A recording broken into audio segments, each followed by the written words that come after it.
Hello everyone, Shenzhen সিরিজের নতুন আরেকটা ভিডিওতে আপনাদের সবাইকে স্বাগতম জানাচ্ছি। আজকে যে দেশটা নিয়ে কথা বলবো এটা শেনজেনের নিউয়েস্ট এডিশন বলা যায়।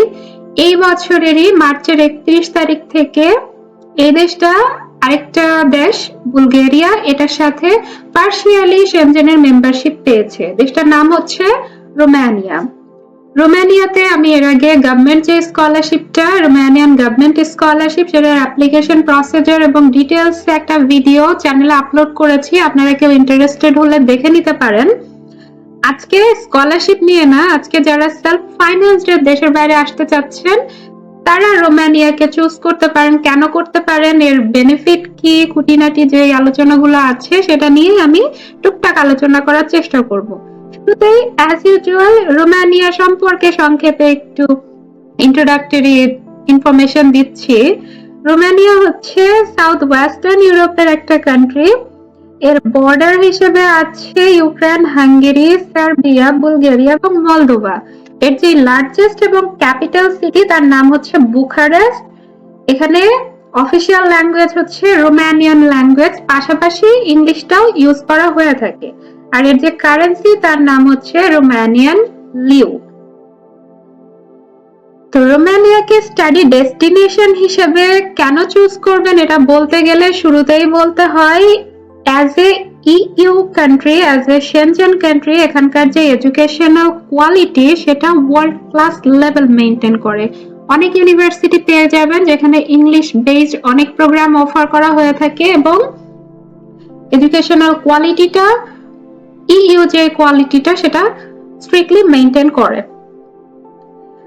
আর মোস্ট ইম্পর্টেন্টলি ইউরোপের অনেক দেশে যারা ব্যাচেলরে পড়াশোনা করতে যাবেন তাদের ক্ষেত্রে একটা প্রবলেম দেখা যায়, তারা 12 ইয়ার্স স্টাডি এক্সপেরিয়েন্স চায়। রোমানিয়ার ক্ষেত্রে এই রেস্ট্রিকশনটা নেই। আর সেকেন্ডলি এখানে ইংলিশ প্রফিসিয়েন্সিটা ম্যান্ডেটরি না, সো আইএলটিএস, টোফেল বা জিআরই এই সমস্ত টেস্ট ছাড়াও কিন্তু আপনি অ্যাডমিশন পেয়ে যাবেন। এবারে আসবো ইনটেক নিয়ে। রোমানিয়াতে ইন্টারন্যাশনাল ইনটেক কিন্তু মাত্র একটা এবং এই ইনটেকটা শুরু হয় অক্টোবর থেকে। অ্যাপ্লিকেশনটা আগের বছরের অক্টোবর নভেম্বর থেকে দেখা যায় যে ফেব্রুয়ারি মার্চ পর্যন্ত চলে। এটা ইউনিভার্সিটি টু ইউনিভার্সিটি এবং সাবজেক্ট টু সাবজেক্ট ভ্যারি করে। রিকোয়ারমেন্ট বলতে এখানে রিকোয়ারমেন্ট যথেষ্ট কম এবং রিকোয়ারমেন্টটাও subject to subject university to university vary করবে। তবে ওভারঅল যেটা আছে সিজিপি রিকোয়ারমেন্টটা ব্যাচেলরের ক্ষেত্রে 3.50 এবং মাস্টার্স এর ক্ষেত্রে 2.50, এটা হচ্ছে মিনিমাম সিজিপি রিকোয়ারমেন্ট। আর আইএলটিএস রিকোয়ারমেন্টের ক্ষেত্রে ব্যাচেলরে 5.5 এবং মাস্টার্সে 6 হলেই হবে। তবে আমি আগেই বললাম এটা ম্যান্ডেটরি না, এটার থেকে এক্সাম্পশনের উপায় আছে। আর কেউ যদি রোমানিয়ান ল্যাঙ্গুয়েজে পড়াশোনা করতে চান, বলে রাখা ভালো যারা ব্যাচেলরে দেশের বাইরে আসতে চাচ্ছেন, রোমানিয়াতে ব্যাচেলরের ম্যাক্সিমাম কোর্সে কিন্তু রোমানিয়ান ল্যাঙ্গুয়েজ অফার করা হয়, ইংলিশ বেসড প্রোগ্রামের সংখ্যা কম। আর রোমানিয়ান ল্যাঙ্গুয়েজে কেউ পড়াশোনা করতে চাইলে তাদেরকে 1 বছরের একটা রোমান ল্যাঙ্গুয়েজ কোর্স বা প্রিপারেটরি কোর্স অফার করা হয়ে থাকে ইউনিভার্সিটি থেকে। তো এখানে ওয়ার্ল্ড ক্লাস অনেক ইউনিভার্সিটি আছে, সেখান থেকে আমি কয়েকটা ইউনিভার্সিটির নাম এখানে বলে দিচ্ছি। আমি এগুলোর ওয়েবসাইট ঘেটে দেখেছি, এগুলা মোটামুটি সবই ওয়ার্ল্ড ক্লাস যে র্যাঙ্কিংটা আছে সেই র্যাঙ্কিং এর মধ্যে বেশ ভালো পজিশনে আছে। এবং এই সমস্ত ইউনিভার্সিটিতে আমরা বাংলাদেশি স্টুডেন্টরা যেই সমস্ত বিষয়ে পড়াশোনা করতে ইচ্ছুক কোনো না কোনো সাবজেক্ট আপনি এখানে পেয়ে যাবেন। তো ইউনিভার্সিটির নামগুলো আমি একে একে বলছি।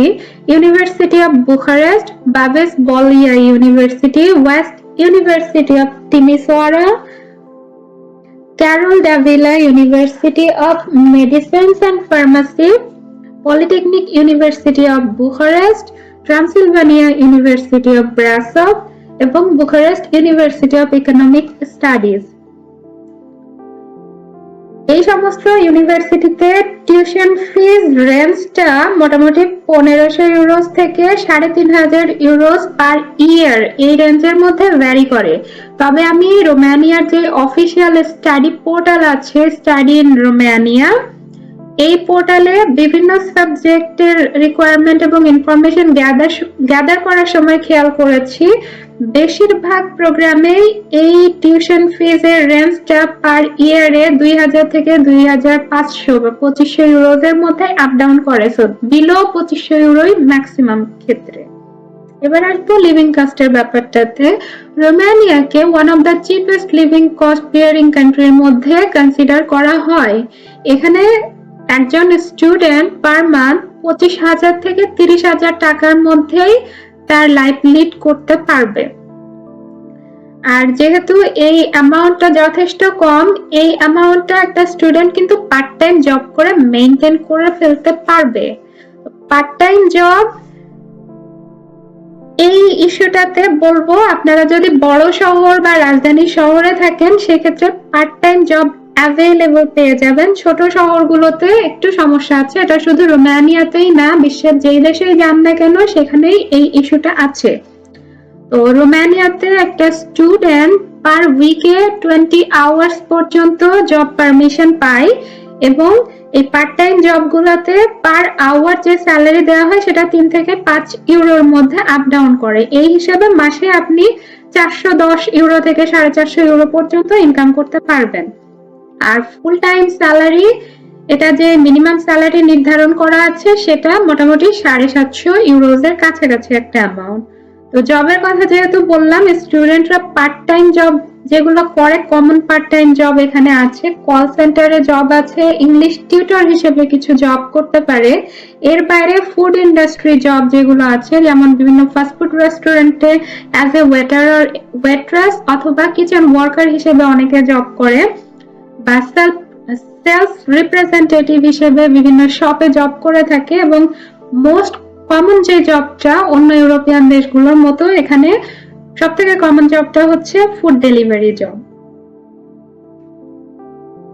তো নেক্সট, অনেকেই প্রশ্ন করেন যে পিআর অপরচুনিটিসটা কেমন। অন্য ইউরোপিয়ান দেশের মতো এখানেও আপনি 5 বছর স্টে করার পরে পিআর এর জন্য অ্যাপ্লাই করতে পারবেন। তবে এখানে বিগেস্ট বেনিফিটটা হচ্ছে আপনি স্টুডেন্ট থাকা অবস্থায় যে টিআরসি তে থাকবেন এই সময়কালটাও কিন্তু এই 5 বছরের মধ্যে কাউন্ট হয়ে যাবে। অনেক ইউরোপিয়ান দেশে স্টুডেন্ট ভিসাতে থাকলে বা স্টুডেন্ট পারমিটে থাকলে সেটাকে কাউন্ট করে না, রোমানিয়া এক্ষেত্রে ব্যতিক্রম।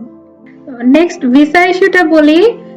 কম বেশি সবাই জানেন যে রোমানিয়ার এমবাসি কিন্তু বাংলাদেশে নেই, এটা ইন্ডিয়াতে এর এমবাসি। আর ইন্ডিয়াতে যে সমস্ত দেশের এমবাসি তারাই কম বেশি সবাই আর কি ভিসা ইস্যুতে ভুগছে, অনেক লেন্দি একটা প্রসেসর হয়ে যাচ্ছে। রোমানিয়াতেও এই ভিসা রিলেটেড ইস্যুগুলো শোনা যাচ্ছে।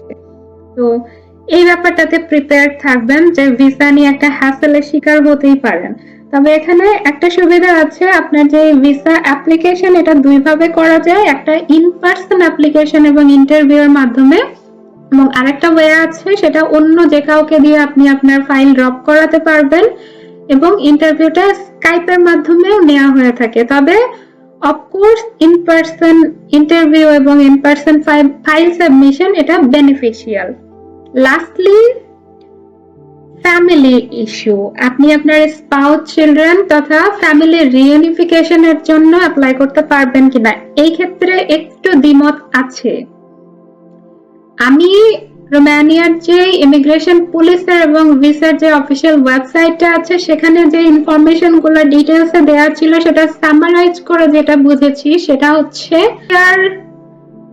পাওয়ার আগ পর্যন্ত আপনি ফ্যামিলি রিইউনিফিকেশনের জন্য অ্যাপ্লাই করতে পারবেন না। তবে ইউটিউবে অনেক কন্টেন্ট ক্রিয়েটর এবং কিছু ওয়েবসাইটেও আমি এর ব্যতিক্রম কিছু ইনফরমেশন পেয়েছি যেখানে ক্লেম করা হচ্ছে যে আপনি আপনার ফ্যামিলির জন্য অ্যাপ্লাই করতে পারবেন।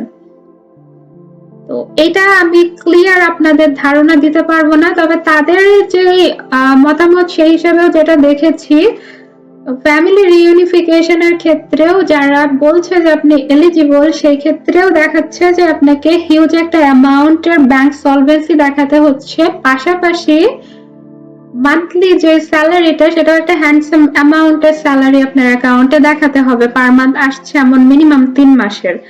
তো এটা কতটুকু সত্য আমি সেটা জানি না, তবে একটা ব্যাপার ভালো এখানে রোমানিয়াতে, সেটা হচ্ছে আপনার ফ্যামিলি রিইউনিফিকেশনের জন্য শুধু আপনার স্পাউস এবং চিলড্রেনই না, আপনার ব্লাড রিলেটেড যে ডিরেক্ট সম্পর্ক আছে, যেমন আপনার প্যারেন্টস, তারাও কিন্তু এলিজিবল।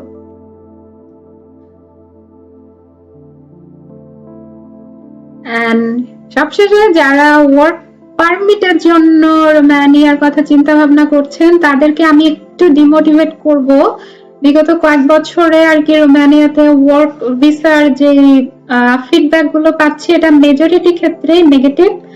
যদিও আমি রোমানিয়া সম্পর্কে খুব বেশি ধারণা রাখি না এবং ওয়ার্ক ভিসা সম্পর্কেও আমার নলেজ যথেষ্ট লিমিটেড, সো ক্লিয়ার আমি কোনো ধারণা আপনাদের দিতে পারছি না। তবে বিভিন্ন সোর্স থেকে যেহেতু নেগেটিভ ফিডব্যাক পাচ্ছি, তো সেই ক্ষেত্রে আমি কাউকে আর কি রোমানিয়াতে ওয়ার্ক ভিসার জন্য সাজেস্ট করব না। যাই হোক, এই গেল রোমানিয়ার ব্যাপারে আমার পক্ষ থেকে খুঁটিনাটি কিছু আলোচনা। ভিডিও আজকের মতো এখানেই শেষ করছি। আপনারা ভালো থাকবেন, সুস্থ থাকবেন। আল্লাহ হাফেজ।